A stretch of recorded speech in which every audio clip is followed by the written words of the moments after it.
మానవుడా, పరమదాత ఆయన, పరమదాత. భార్యని ఇచ్చాడు, భార్యని బండెక్కించుకొని రయ్యను బాటం కాదు. భార్యను చూస్తే భగవంతుడు గుర్తు రావాలి, భర్తను చూస్తే భగవంతుడు గుర్తు రావాలి. ఆ బంధం పెట్టింది ఆ ప్రేమ పెట్టింది ఆయనను గుర్తు రావాలి.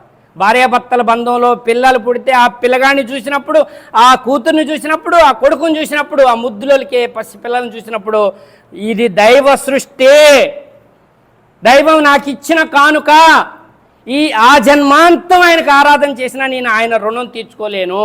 నా శరీర భాగాలు ఇవ్వటంలో కానీ, నాకు సహచర్యం ఇవ్వటంలో కానీ, నాకు పిల్లల్ని ఇవ్వటంలో కానీ, నాకు తినటానికి ఆహారం ఇవ్వటంలోనే. మానవుడు ఎంత బలహీనుడంటే నీటి చుక్కని పుట్టించలేడు. ఏమీ ముడి సరుకు తీసుకోకుండా పుట్టించలేస్తాడా? ముడి సరుకు ఏమీ తీసుకోకుండా నీటి చుక్కని పుట్టించి చూపించును శక్తిమంతుడు అయితే.